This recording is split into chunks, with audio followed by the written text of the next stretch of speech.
సరే 2 అవర్స్ ముందే ఉంటా హైదరాబాద్లో ఉండడం పాపం అయిపోయింది బాబు.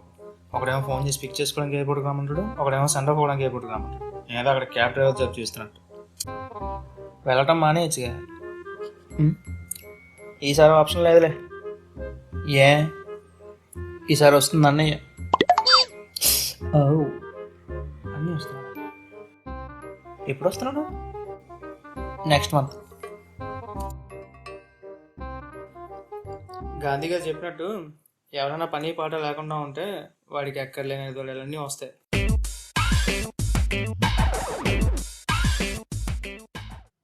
ప్రతి ఓడు అమెరికా వెళ్ళిపోవడమే, ఆడికి వెళ్ళి డబ్బులు తాగడానికి.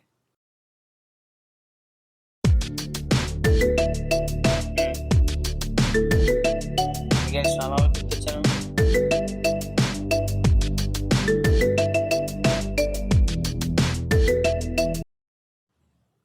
చెప్పమ్మా జూనియర్, ఏంటి సంగతి? ఎలా ఉన్నారు సార్? ఈ తొక్కల ఫార్మాట్ వద్దు కానీ పాయింట్కి రా. పెళ్లి ఫిక్స్ అయిందా? నాకు అప్పుడే పెళ్ళింది సార్. సర్లే, విషయం చెప్పు. అదా ఎంఎస్కి యూఎస్ వెళ్తున్నాను సార్. మీరు హైదరాబాద్లో ఉన్నారు కదా, వెళ్ళే ముందు ఒకసారి కలుద్దామని కాల్ చేశాను. ఎందుకు? ఎందుకంటారేంటండి, చదువుకోవడానికి వెళ్తున్నా. 22 ఏళ్ళు చదివా, సరిపోలేదా? ఇంకా చదివేసి ఏం చేసుకుంటాను? డబ్బులు చెట్లు కథను అనుకున్నా ఏంటి? ఇదంతా కాదు, మీ నాన్న ఫోన్, మీ నాన్నతో మాట్లాడతాను నేను. ఏదో డబ్బులు పెట్టేస్తున్నట్టు ఫీల్ అవుతున్నాడు ఏంటి? బాబు మీరు ఆగండి, ఇప్పటికీ ఇంట్లో ఒప్పించడానికి చాలా కష్టపడ్డాను. అందుకే మీరు కలుస్తారు కలవరా చెప్పండి. నేను కావాలి, నాకు చాలా పనులు ఉన్నాయి. ఇప్పుడు నన్ను ఏం చేయమంటారో చెప్పండి. నేను చెప్పేది పెళ్లి చేసుకో. పిల్లల్ని కాదు, మోస్ట్లీ అమ్మాయిని కాదు, తనని పెంచి పెద్ద చేసి ప్రయోజకాలు చేసిన తర్వాత ఇంకా నీకు చదువుకోవాలనిపించింది అనుకో, అప్పుడు నువ్వు ఎంఎస్కి అప్లై చేయి. కావాలంటే టికెట్ డబ్బులు నేను పెట్టుకుంటాను.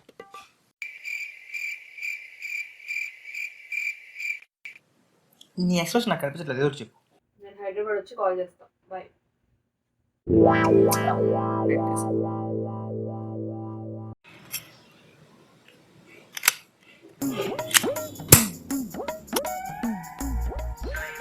నువ్వేంటో ఇంకా తెగ వస్తున్నావు.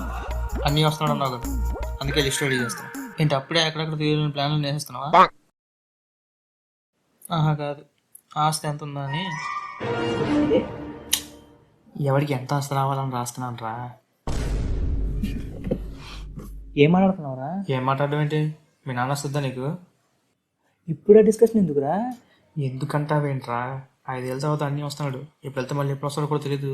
ఈ లోపు నీకు ఏదైనా అవసరం అయితే. కరెక్టేనా, కానీ ఇది మరీ ఎర్లీ స్టే అంటే జనరల్గా అందరూ రేపు పెళ్ళి అయ్యాక పంచుకోవడాలు ఉండవు సార్, జుట్లు పీక్కోవడాలే ఉంటాయి. అందుకని ఇప్పుడే ఇంట్లో డైలీ సీరియల్ నడపడం అవసరం అంటావా?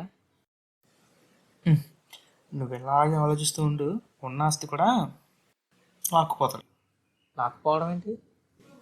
బాబు ముషారఫ్ ఇప్పుడు ఈ ఆస్తి పంపక, నువ్వు ఆస్తి అనక బాబు దడపడుతుందా? సరే ఓకే, ఇప్పుడు కానీ ప్రాపర్టీని స్ప్లిట్ చేస్తే నీకెంత వస్తుంది అనుకుంటున్నావు? 50-50. మీ అన్న ఇప్పుడు జిఐకి వచ్చి కొంచెం 9,000 పెట్టి ఎగ్జామ్కి 11,000 చెప్పిన 2 సార్లు ఎగ్జామ్ రాశాడు. టోఫిల్ రాయడానికి 12,000. స్కోర్ వచ్చాక కాలేజ్ అప్లికేషన్స్కి యావరేజ్గా 10,000 చెప్పిన 6 కాలేజీలకు అప్లై చేశాడు. ట్రావెలింగ్ కోసం బ్యాగులకి, బట్టలకి, ప్యాకింగ్ అండ్ మిగతా అవసరాల కోసం 60,000. Flight ticket 72,000. అక్కడికి వెళ్ళాక 1 ఇయర్ పార్ట్ టైం లాగా ఇంటికి, ఒంటికి, రెంట్కి, మెయింటెనెన్స్కి అన్నింటికి నెల 50,000 ఖర్చు. ఇక్కడ నుంచి మీ నాన్న ట్రాన్స్ఫర్ ఛార్జెస్తో కలిపి 53,000 పంపించి, అవి కాకుండా 1,50,000 పెట్టి ల్యాప్టాప్ కొని, 50,000 పెట్టి సెల్ ఫోన్ కొని, అప్పుడప్పుడు ట్రిప్స్ అని చెప్పి న్యూయార్క్కి, నైజీరియాకి వెళ్తుంటే దానికి ఒక 80,000 పెట్టి, అవన్నింటికి మించి కాలేజ్ ఫీజు 56 లక్షల్లో 24 లక్షలు బ్యాంక్ లోన్ ఇస్తే దానికి నెల ఇంట్రెస్ట్ కట్టి, ఆ పైన 32 లక్షలు కట్టి, మీ నాన్న మీ అన్ని మీద పెట్టిన పెట్టుబడి మర్చిపోయా. లెక్క వేయి. ఓకే, వేలలో లెక్కలు నువ్వు వేలతో లెక్కట్లేవు కానీ క్యాలిక్యులేటర్ తీ. వాటే రైమింగ్ రా. ఏసాలే పంచుడు. 79,34,000. రౌండ్ ఫిగర్ 80 లక్షలు చేసుకో. Okay, round figure 80 lakhs. 80 lakhs. అమెరికాలో డాలర్లు దొబ్బేసాను అంటారు కానీ పెట్టుబడి కోసం పడే కష్టాలు ఎవరికి కనిపించరా? ఇది కూడా $72 ఉన్నప్పుడు లెక్క. నువ్వు ముందు పాయింట్గా అయిపోయిందిగా. ఏంటి అయిపోయేది? ఏంటి ఇంకా ఉందా?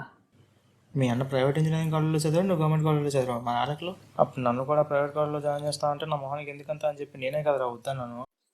అయినా సరే లెక్కే. ఇప్పుడు ప్రైవేట్ ఇప్పుడు నువ్వు మళ్ళీ మోనోలాగ్లోకి డైరెక్ట్గా నెంబర్ చెప్పు.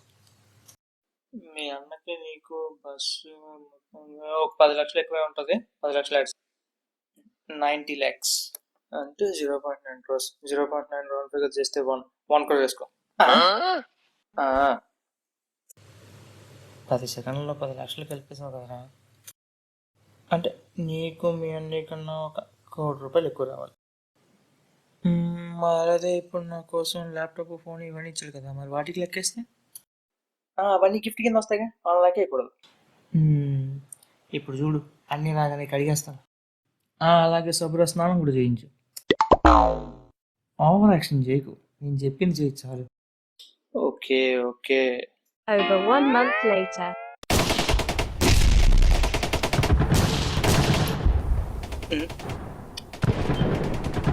ఎవడో అన్నీ రాగానే నిలబెట్టి కడిగేస్తా, పడుకోబెట్టి పావేస్తా అని డైలాగ్ వేసాడు. నరికేయాలని. ఏం చేయమంటారా, వచ్చినప్పుడు చెట్ లాగ్ అని చెప్పేసి మా అన్ని రోజంతా పడుకొని ఉంటాయా?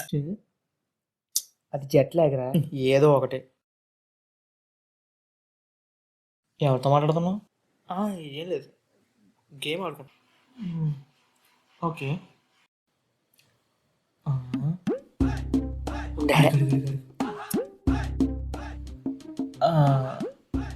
అన్నయ్య,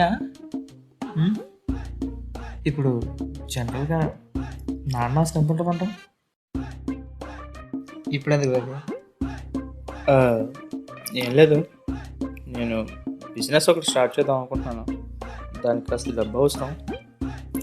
ముందే ఇవన్నీ మాట్లాడేసుకుంటే తర్వాత ఏ ఇబ్బంది ఉండదు కదా. ఎంత కావాలి అంటే బడ్జెట్ ఇంకా ఏం ఫిక్స్ అవ్వలేదు, ప్రాసెస్లో ఉంది. కానీ అప్పటికి నీకు ఉండవు కదా, అందుకే ఇప్పుడు ఏం చేద్దాం అంటావు? అంటే నీకు తెలిసిందే కదా, డాడీ నీకు చాలా ఎక్కువ పెట్టారు నాతో కంపేర్ చేసుకుంటే. అందుకని ఏంట్రా నీకు అలా? నాకు కొంచెం ఎక్కువ కావాలి, తీసుకో.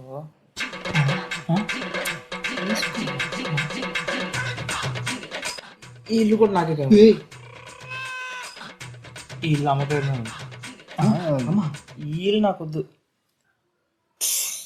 సరే, మనం తర్వాత మాట్లాడుకుందాం. ఒకవేళ అమ్మ నన్ను అడిగింది అనుకో, ల్యాండ్ రిజిస్ట్రేషన్ రేపంట కదా, ఆ పని మీద బయటకు వెళ్ళాడంట అని చెప్పు. ఏంటి ల్యాండ్ కొంటున్నావా? అదేంటి మన ల్యాండ్ చూడడానికి వెళ్తున్నప్పుడు నేను చెప్పని చెప్పాను, అమ్మ చెప్పలేదా? మర్చిపోయి ఉంటుందిలే. సరే, నువ్వు మర్చిపోకు. సరే, ల్యాండ్ కొంటున్నా. ఇది ఎప్పుడు